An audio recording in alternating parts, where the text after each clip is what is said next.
and welcome to another edition of Two Steps Ahead podcast, encouraging you to take your passion, make it happen, let yourself be great. I'm Sonn Eidem.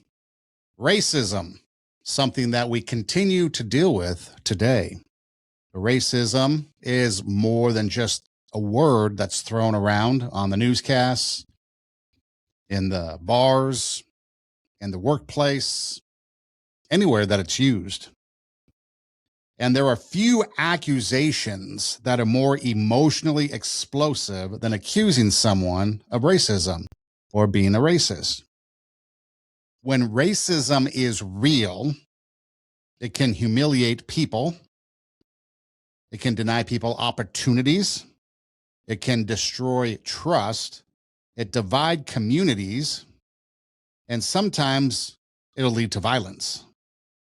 But accusations of racism can also be misused, exaggerated, misunderstood, or even made without sufficient evidence. That means that this conversation requires two things that often go missing in a conversation about racism. That's courage and fairness. So we need courage to acknowledge that genuine racism does exist.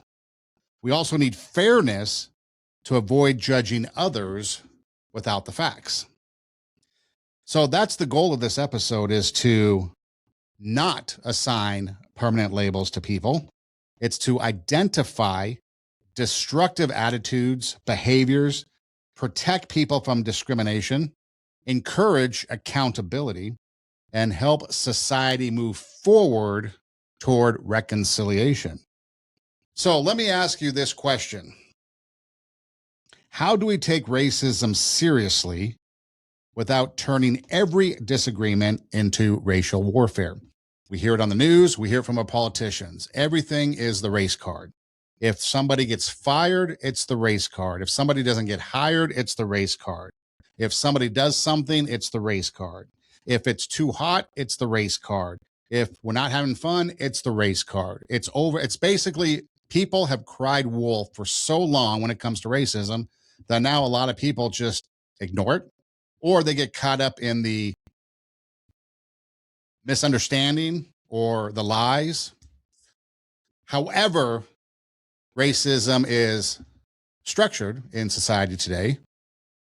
There's a lot of people that really don't know what true racism is. So that's the question.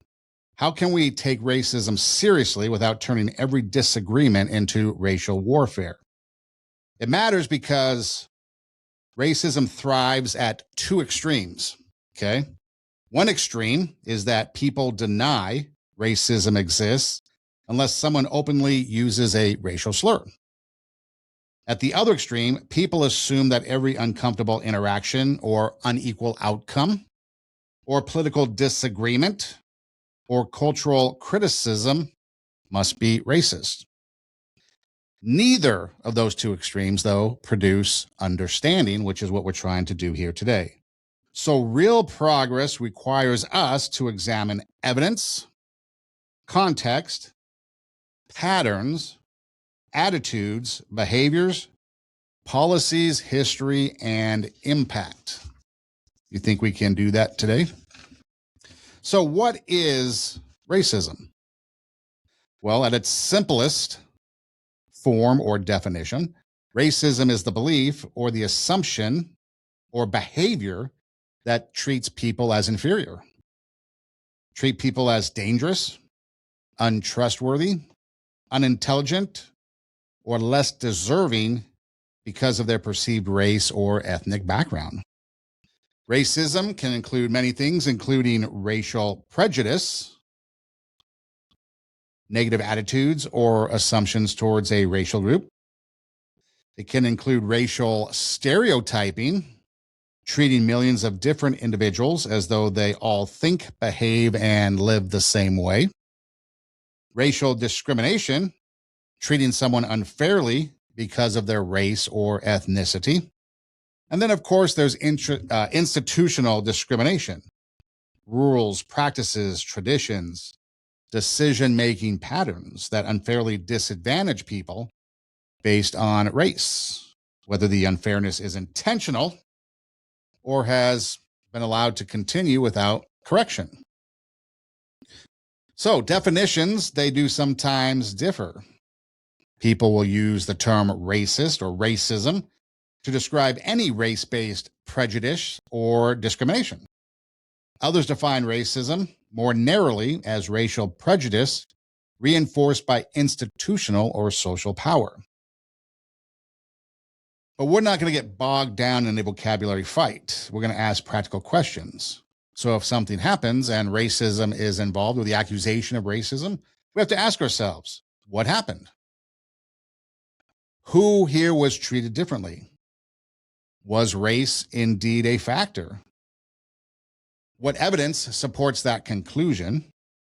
Was this an isolated misunderstanding, or was it part of a pattern? What harm occurred, and what would a fair response look like? Because you see, race is not a biological ranking system. One of the most compelling scientific facts about race is that it is primarily a social and political classification, not a biological hierarchy separating humanity into superior and inferior groups. The National Human Genome Research Institute, I know something that we're all extremely familiar with, right? Well, they describe race as a social construct that has historically been used to classify and marginalize groups. It also notes that there is more genetic variation within self-identified racial groups than there is between them. So, for example, skin color, hair texture, facial features, ancestry, cultural heritage are real characteristics, but they do not establish a person's intelligence, their honesty, their morality, work ethic, compassion, criminality, or their value. A person's appearance tells you almost nothing about that person's character. You can't look at somebody and judge them based on how they look. I know there's been a couple people in the past in my radio work that I've gotten on the radio as guests, and they come in because they're part of a biker gang or a biker club, not gang, biker club. And so they come in wearing the biker gear. They've got their leather vests, they've got their jeans, their boots, they got their beard, their facial hair, and they look pretty rugged. But yet, when you talk to them, you realize that outside of this motorcycle club, they're businessmen, lawyers, doctors, just average people, you and me. Or have you seen that video that has gone around social media where two people walk into a movie theater and the whole movie theater is filled with biker-looking type people, thugs, bad guys? So they leave, and then two courageous people find the only two empty seats, and they're like right in the center. And so they excuse their way in, they sit down, and then the whole place erupts with applause. Because everybody else, now again, it's a video on social media, so we'll take it for what it's worth and just go with it. May have been a setup, may have been real. But the moral of the story is everybody else judged the people in the theater auditorium by how they looked. And when the other two people came in and sat down, they were applauded. So you can't always tell a person's character by how they look. And yet humans, we frequently make character judgments from appearance.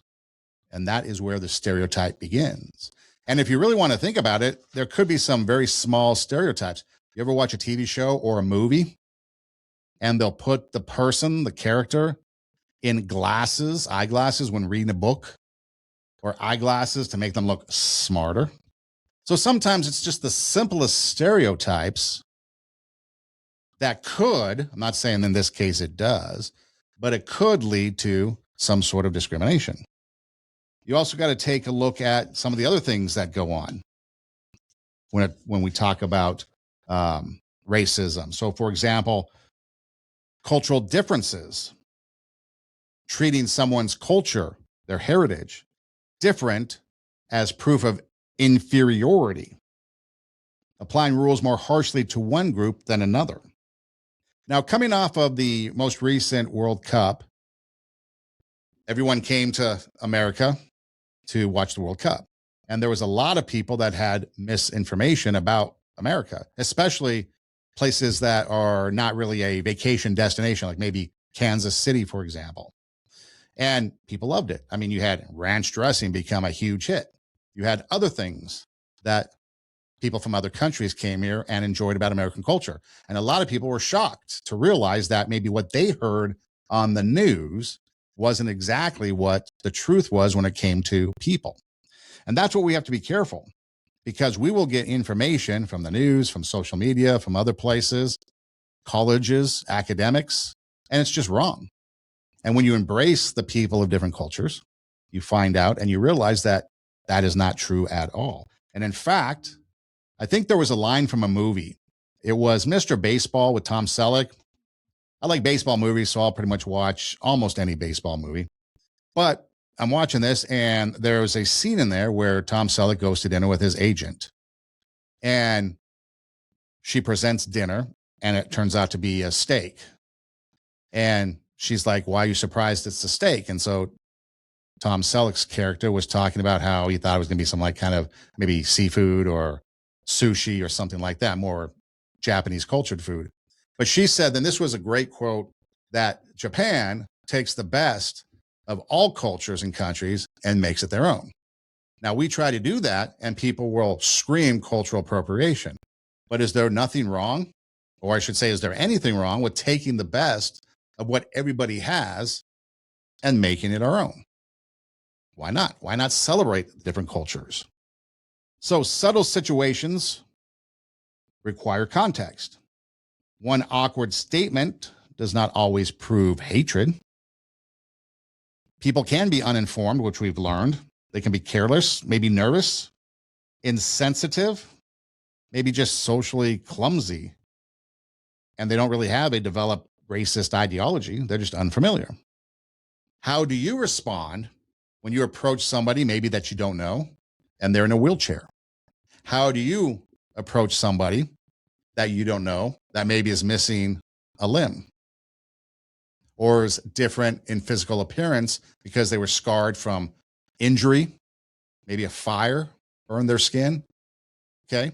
So think about it in that context. A lot of us, unless you got used to it, a lot of us, we don't really know how to handle those situations unless we've encountered them before and we've learned and we've had conversation.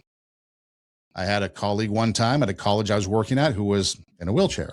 I had another one that was at a radio station, and I would talk to them and ask them what's appropriate.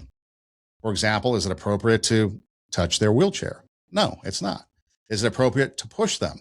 Well, only if I guess if they request it or if you ask them. So there's things that we do in normal society, like we just don't go up and start touching people. But yet for some reason, people would touch the wheelchairs. It's a part in this. And what I've learned was the wheelchair is an extension of now that person's body, for example. Okay. So when we take it outside of racism is the point, there are things that are different that we don't understand. And we're like, how do we respond? And maybe we're awkward. Dating. How many people growing up talking to you when you were younger wanted to go out on a date or wanted to ask somebody out on a date? It was clumsy, awkward. You thought you fumbled the job. Maybe go to an interview and you thought you blew the interview. So there are things in life outside of racism where we're clumsy, we're awkward, we think we did a bad job, we weren't impressive. Now imagine taking it to something like this. Somebody comes in from another culture. Somebody comes in from another heritage, and they have their customs, they have their traditions. How are we going to respond? And sometimes people are racist, and sometimes people are just mean, nasty, and dirty. Other times, maybe people are just careless and they don't know. But maybe sometimes they just don't know. And that awkwardness comes out and they say something. So we don't need to jump to the conclusion that they're racist. Now, if that repeated mistake continues and it's combined with some unequal treatment of that person or that group, then maybe there is a deeper pattern and maybe racism does exist. So why does racism continue? Well, it's not one cause that sustains racism. It is sustained by a combination of fear, ignorance, insecurity, history, social conditioning, personal experience, political manipulation, and the media narratives and group loyalty. Now, before we get into this a little bit further, you can drive by during the school year practically any elementary school playground. And depending upon the neighborhood you're in, there's a good chance that it's pretty diverse. And you see kids from all walks of life, all cultures, all skin color, all hair color, all eye color, playing and getting along. In fact, there was a viral video that went around a few years ago of two little kids on the sidewalk. One was white, one was black. They saw each other and they came and they ran and they embraced each other. But then at some point, you get to maybe high school, maybe middle school, and these same people that got along and were friends in elementary school now don't like each other. And it's based on color of skin or some sort of racist characteristic. How did they get there? Because just a few years ago, they were friends, hanging out, playing on the swing, slides, whatever, monkey bars, kicking the ball around. Now, mortal enemies. So why does racism continue? Well, first off, there is the fear of the unfamiliar. We fear what we don't understand. And I kind of explained a little bit about that with people that might be in wheelchairs, people that might be without limbs, people that might expose or be exposed to things outside their comfort zone. So when people rarely interact with these other racial groups and these backgrounds, these heritage, these cultural groups, you might have an opinion formed by television or maybe by social media or political commentary, which is probably the number one influencer of how we think about racism. There's also the stereotypes, rumors, of course, and then the isolated negative experience. We've all had negative experiences, I'm sure, with people of all races. But does that mean that all of them are like that? Absolutely not. Maybe you had a bad experience with a teacher. Does that mean all teachers are bad? No. Maybe you had a bad experience with a dentist. Does that mean all dentists are bad? No. Maybe you had a bad experience with a waitress or waiter. Does that mean all of them are bad? No. It was a one-time isolated negative experience. So one bad experience with one person becomes a judgment about millions of people. Someone might say, I had a bad experience with someone from that group, so I don't trust them anymore. Or you might say, yeah, that was a bad experience with that person. And you know what? I'm not going to hang around Bob anymore. Instead of, I'm not going to hang around all people from wherever Bob came from. But no, we rarely apply that type of reasoning, and especially to our own group. When someone from our group behaves badly, we see them as an individual, not hanging out with Bob. The other thing we have to keep in mind is that racism is often a failure to see that individual. It turns a person into a category. What happens when you fill out any type of application? They ask what your race is. Are you Latino or not Latino? Are you American Indian, American Islander, like Hawaiian, Samoan? Are you white? Are you African American? Are you Native American? That's the only place, really, on applications or maybe government forms.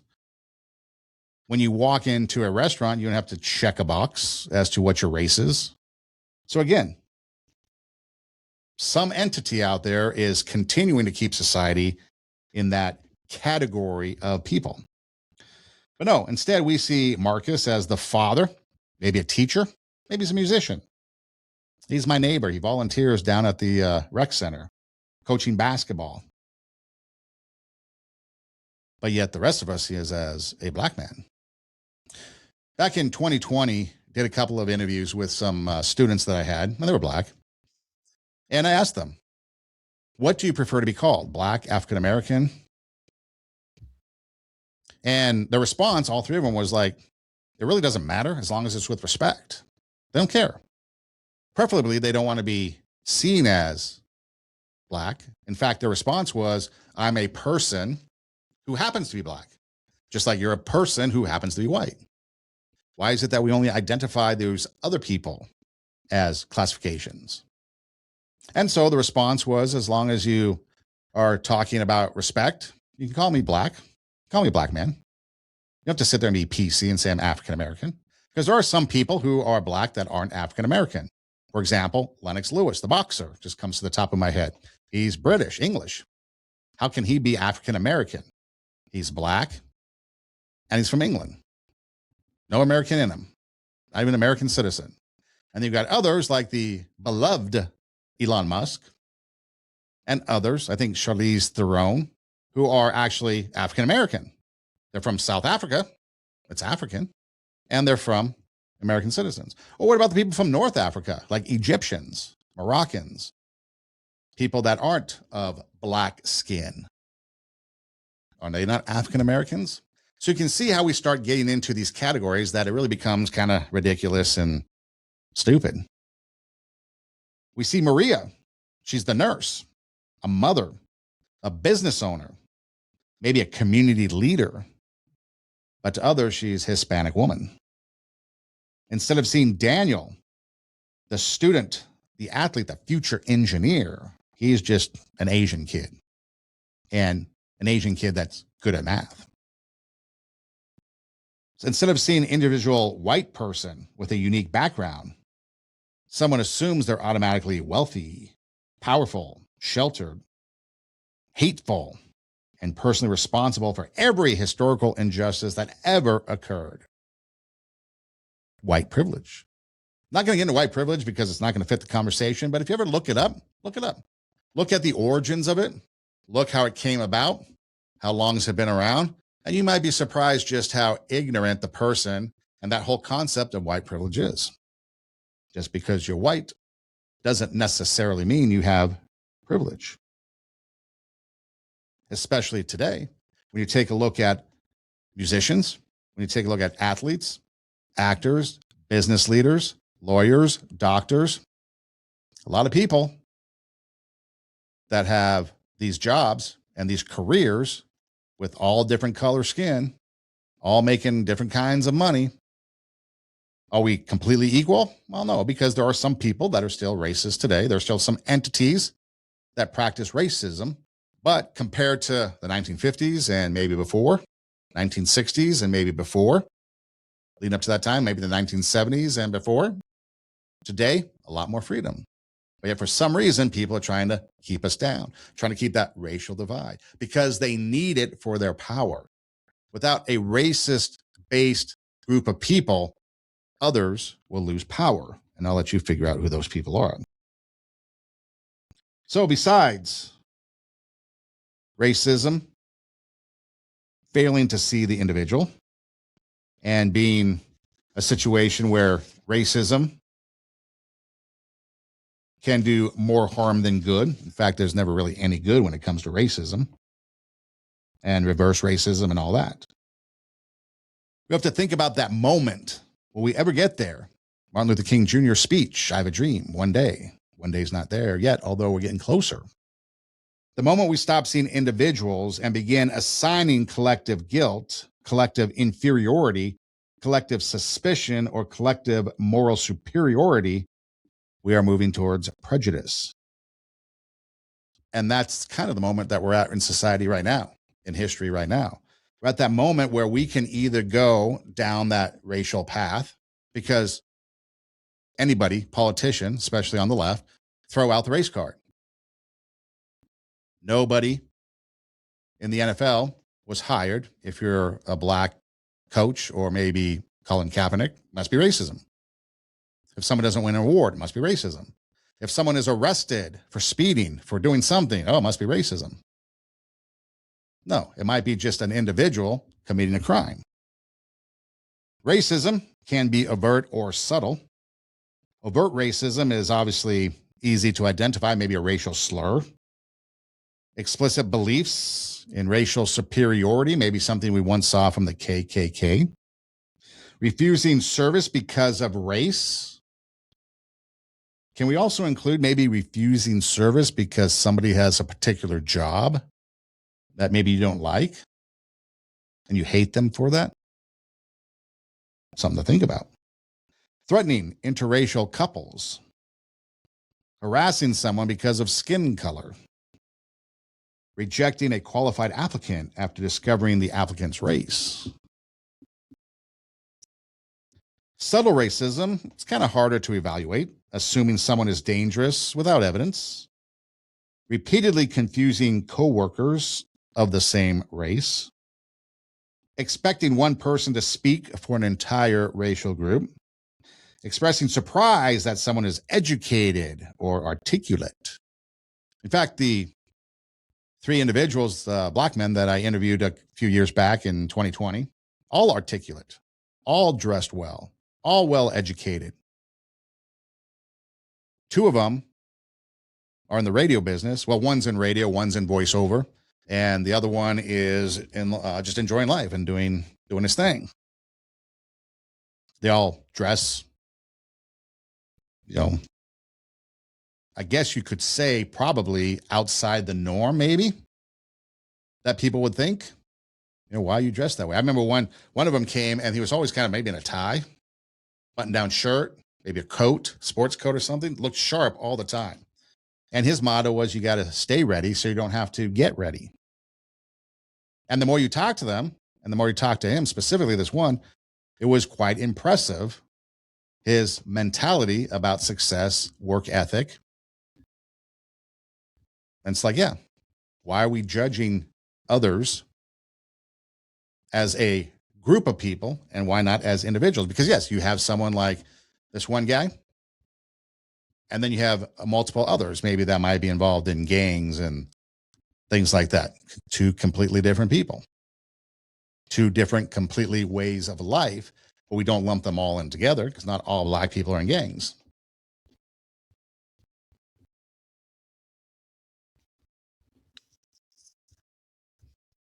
If someone from another group behaves badly,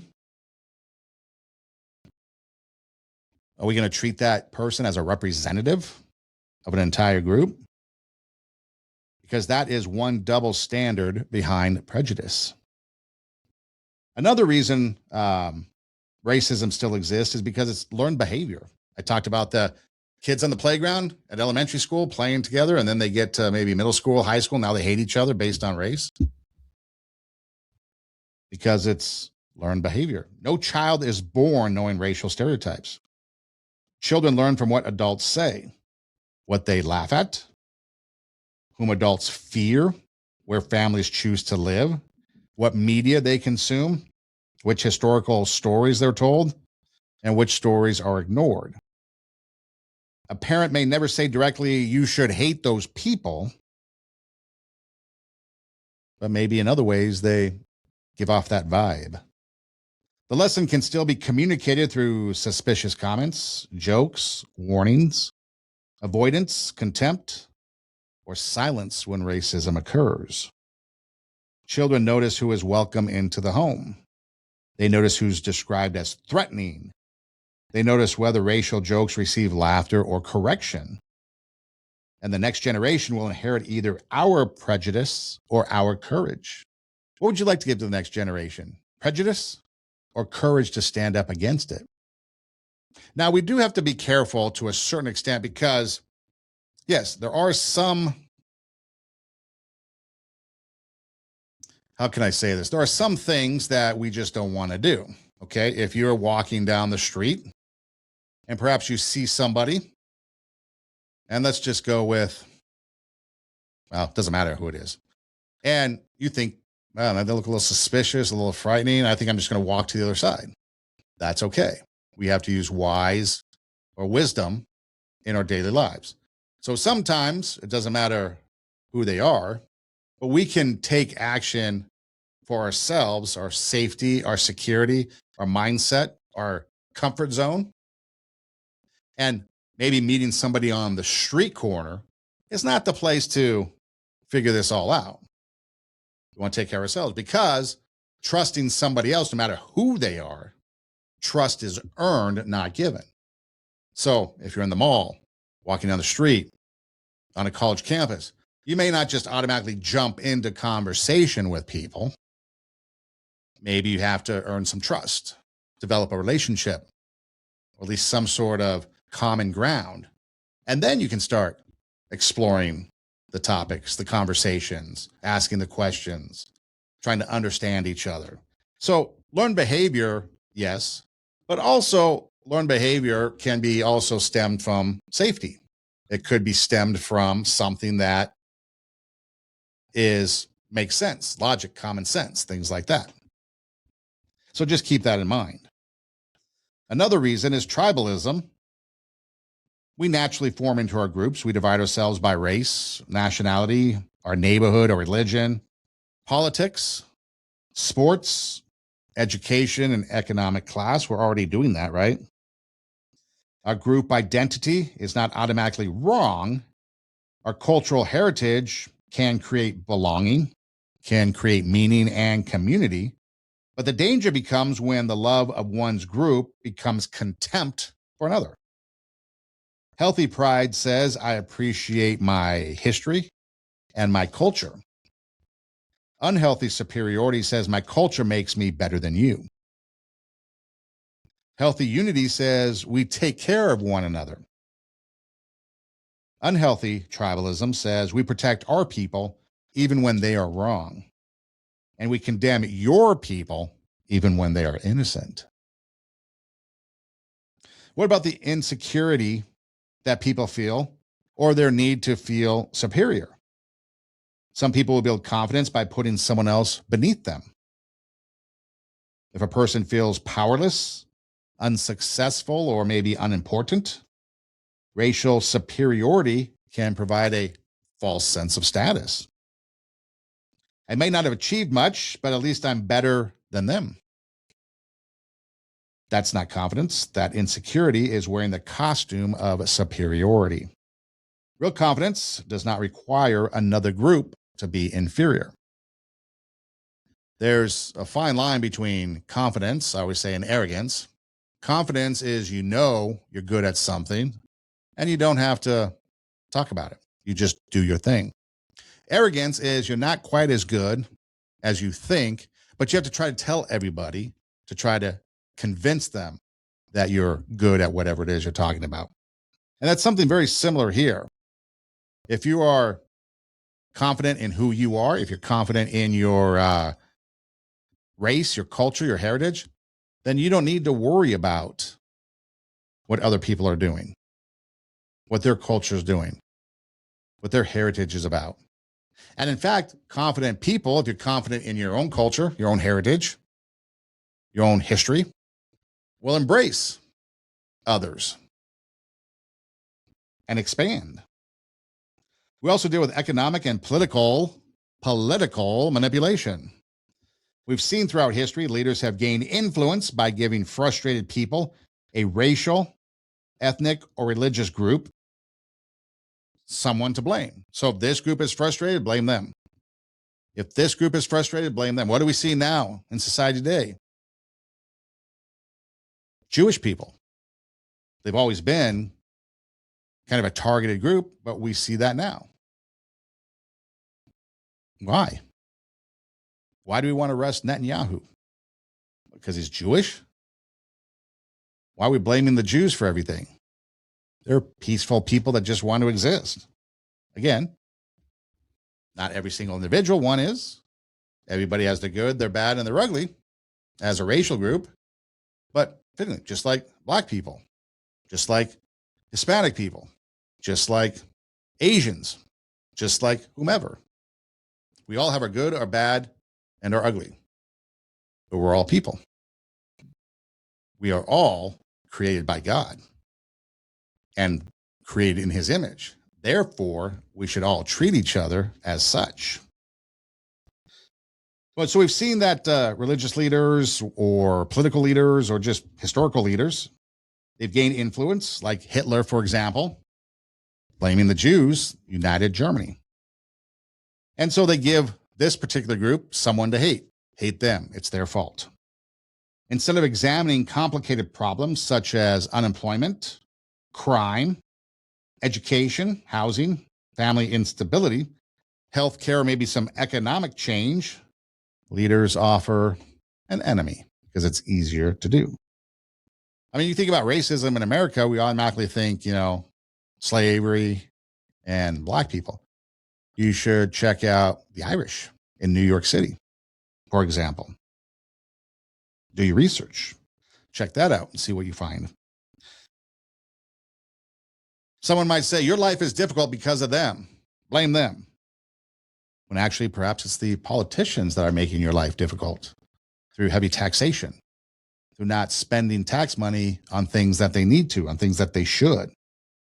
Scapegoating is powerful because it converts anxiety into anger and gives that anger a target. When politicians, influencers, media personalities repeatedly portray entire racial groups, they portray them as either villains or helpless victims, they deepen that division and they're not solving any problems. Segregated lives can lead to why racism exists. We all may live in the same city, but we experience completely different worlds. We attend different schools, churches, social events. We consume different news. They have different experiences with law enforcement, employment, housing, healthcare, education. One of the guys I interviewed a few years ago actually got pulled over driving while black. And he was telling me the story, and it was hard for me to believe because it was just so insane the way these officers behaved. But I had a rapport and a relationship and trusted the guy to tell me that it was the truth. And part of it was his little son was in the back seat in a car seat. And so he was fearful of what might happen to him and his son. Eventually they let him go, but just because he's black. So yeah, we do have that. Does that mean all police are bad? Absolutely not. Are there some bad cops? Absolutely. Are there some bad black people? Absolutely. Are there some bad white people? Absolutely. Asian, Hispanic, Mexican, Guatemalan, whatever? Of course. But do we lump all police? No. Do we lump all black people? No. Do we lump all white people? No. There's a sentiment going around this country that white people are just racist all the time. White people are the problem. Is that really true? No. A lot of white people throughout history helped end racism, segregation, inequality. There was a lady that was on an interview, and I just got a snippet of a highlight, and they're talking about reparations. And I think she was from the UK, Britain. And she was like, yeah, reparations can be good, but does it include all those people, like, for example, from Britain, that sailed the 7 seas back in history to try to end slavery or to chase down these slave trackers? Because you see, there's a lot more to the historical context of slavery than what we're even taught in school or what even they're trying to teach us now to rewrite history. There's a whole lot more to it. And then beyond that, her comment was, does that also include things that weren't Africa to America slave trade? Because if you look at history, slavery is done by all people. So segregation, we have such segregated lives and we don't know one another. And so we start debating caricatures, little cartoon people, instead of talking to real human beings and get real understanding. And it goes beyond just putting different people in the same room. What the answers are? Well, if you put people in the same room, you might get hostile debates, maybe forced interaction and social media arguments. Those can increase resentment, can't they? The most productive contact involves cooperation, repeated interaction, respect, and a shared purpose.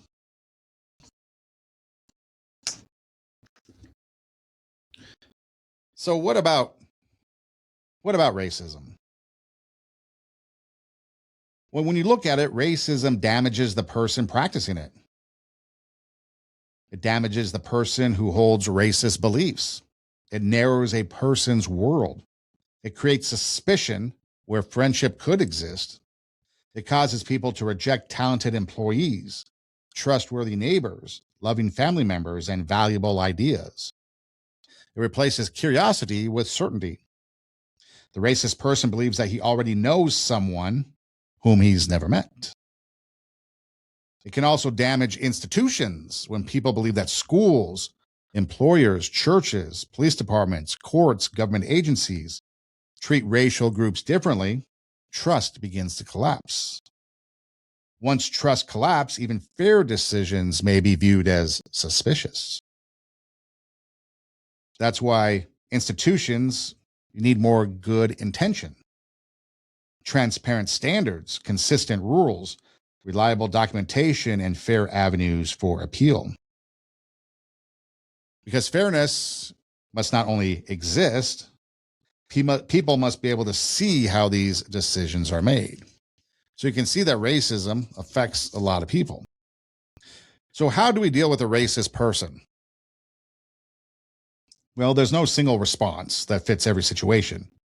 Your response depends on whether that person is a stranger, maybe a relative, a coworker, a supervisor, a friend, an online commentator, or someone threatening violence.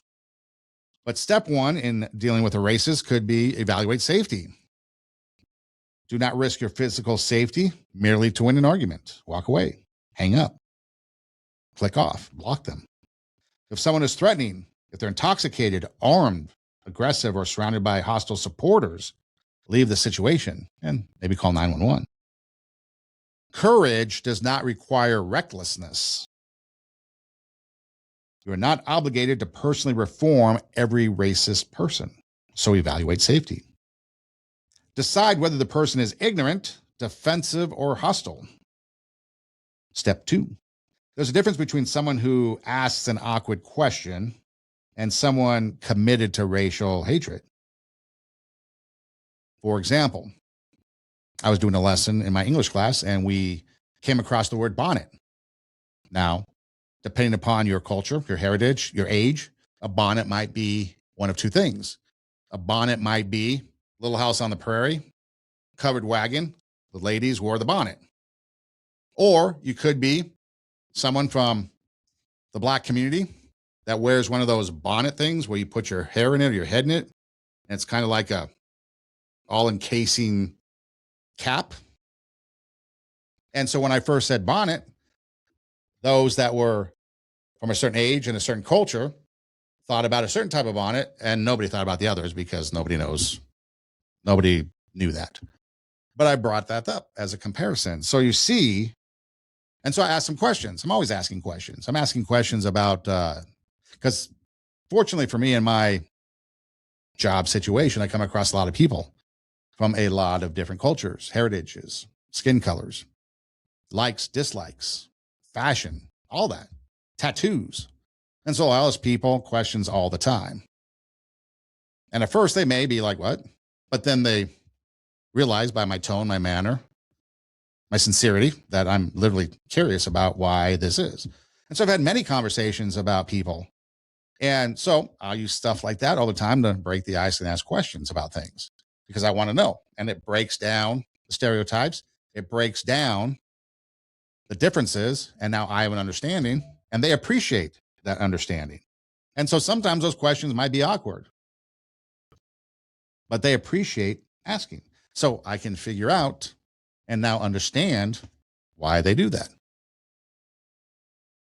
Maybe an uninformed person might say something insensitive, but remains willing to listen. I don't know if I've ever been insensitive, but I ask to find out. And maybe just being a teacher, being in education, maybe people just expect that you're going to ask questions, be curious, learn something new every day. A defensive person may immediately deny wrongdoing, but they might calm down when the conversation becomes less accusatory. A hostile racist may enjoy humiliating people. They may reject all the evidence and repeatedly use slurs and become more aggressive when challenged. Do not use the same strategy for all three. Education may help inform the uninformed. Patient conversation may reach the defensive, the person that is kind of like, but firm boundaries and consequences may be necessary for the hostile person, the hostile racist. Ask questions. Expose their assumptions. Rather than immediately exchange insults, ask the person to explain the statement. What do you mean by that? What evidence supports that conclusion? Are you describing one person or an entire race? Would you apply that same standard to your own group? You can ask these questions. Have you personally spent time with people you're describing? Can we criticize specific behavior without condemning an entire race? Because questions force people to hear the weakness of their own generalizations. And that's what it is. Sometimes generalizations is a weakness. We can ask. And that's a responsible thing to do because perhaps it can start conversation because the other person might not know. We can challenge the statement without dehumanizing the speaker. You can say, well, that statement assigns one behavior to millions of different people. I don't agree with judging someone's character by race. You may have had a bad experience, but that individual does not represent the entire group. We can discuss crime and culture and immigration, history and public policy without treating people as inferior. That joke may seem harmless to you, but it depends on humiliating an entire group. The joke depends on humiliating an entire group. You can attack the idea rather than destroying the person. You can establish boundaries. It's not productive. Conversations, now not the time. I'll discuss difficult racial issues with you, but I'm not going to participate in racial insults. You may have your opinions, but you may not speak to me that way.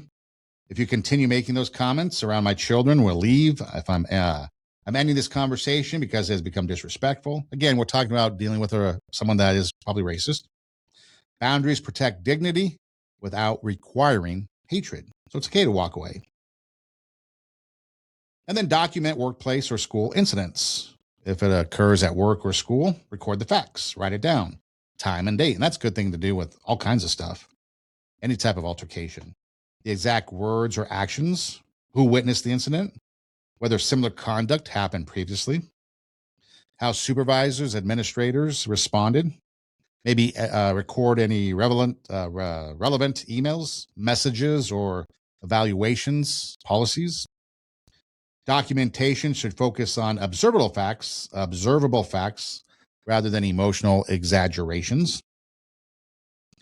So instead of writing, my manager is an evil, racist person who hates everyone, you could write something like, on July 8th, during a staff meeting, my manager made the following statement in front of these 4 employees. Specific evidence is more credible than broad labels. So again, maybe just some steps when you're dealing with. And then, of course, you want to report anything that's threatening or illegal. Call 911. And then finally, how should you respond when accused of racism?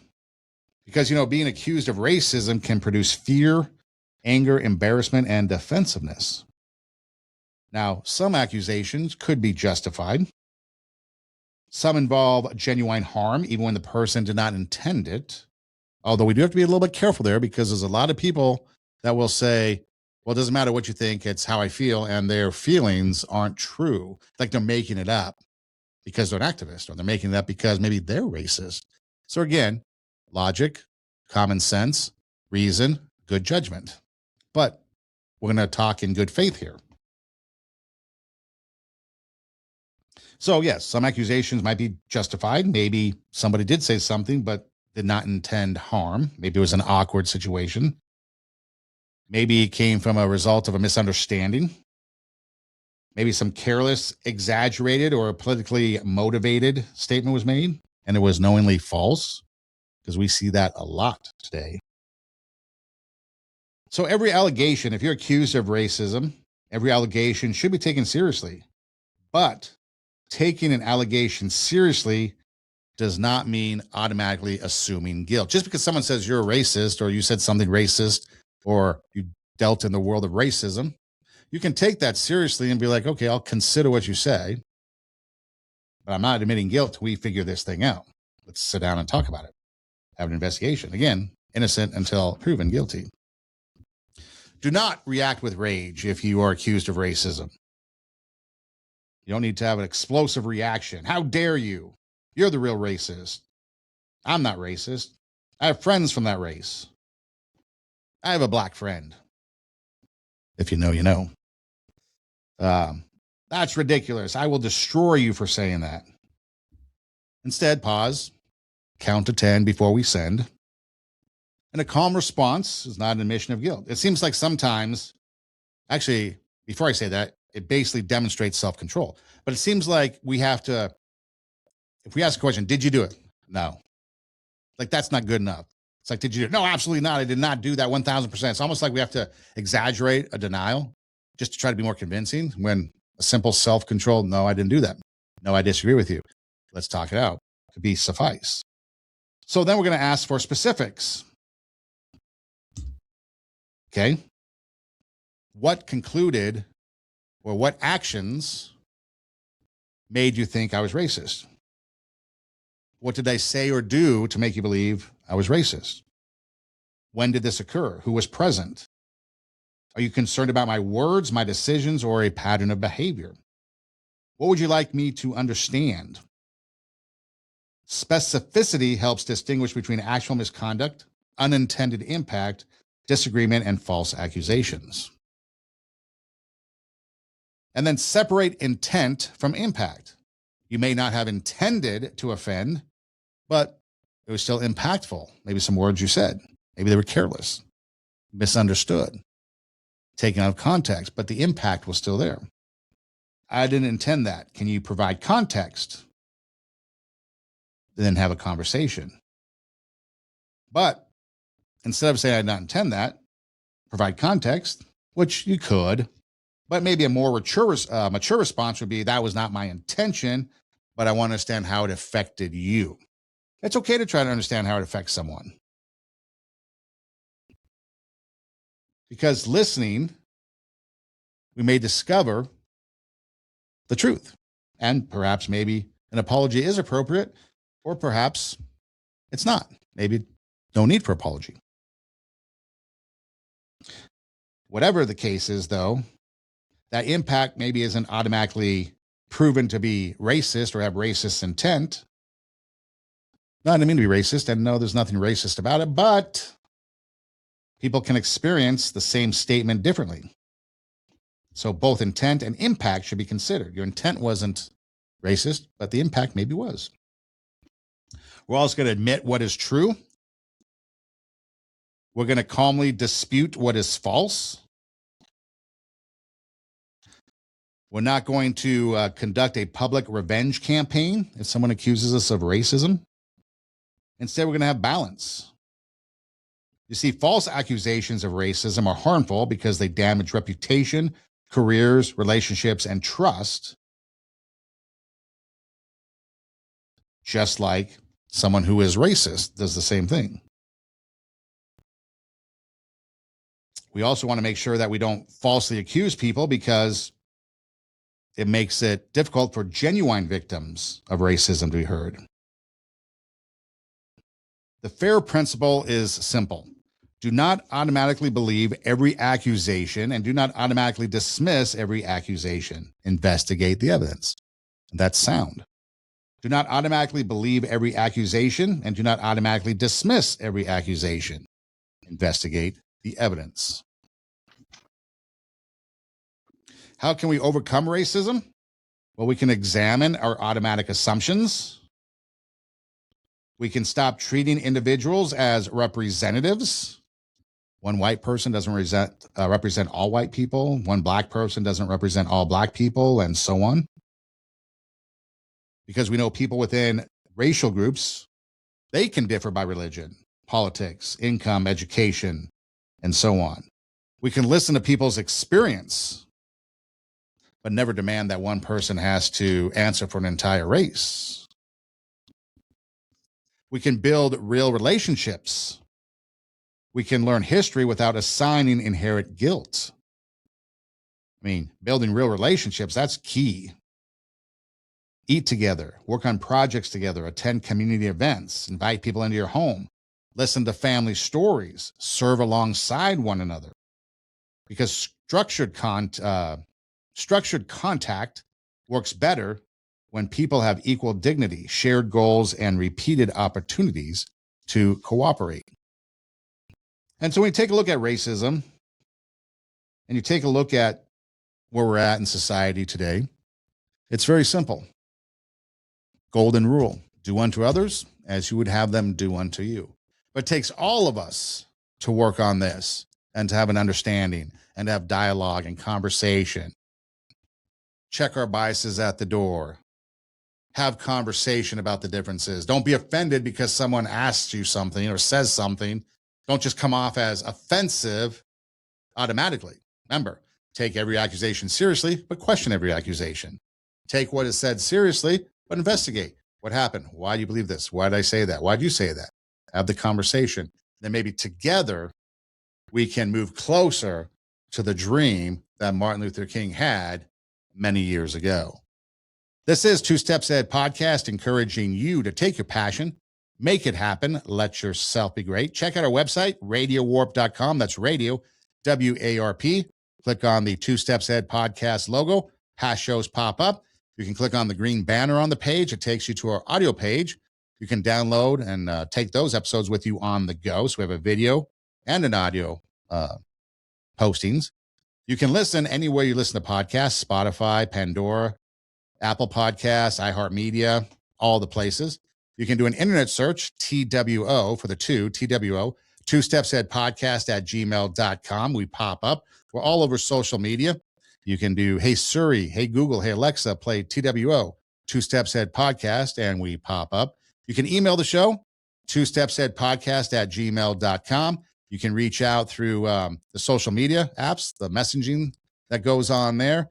And you can also just find out more about the show. And again, radiowarp.com, or just do an internet search of TWO, Two Steps Ahead Podcast, and we're pretty easy to find.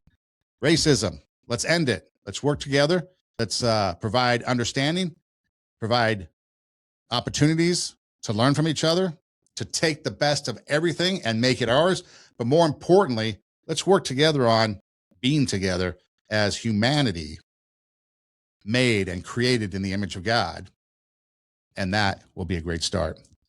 Two Steps Ahead podcast. Take your passion, make it happen, let yourself be great. I'm Sonn Eidem. Hey, thanks for listening. Do tell a friend. And until next time, God bless.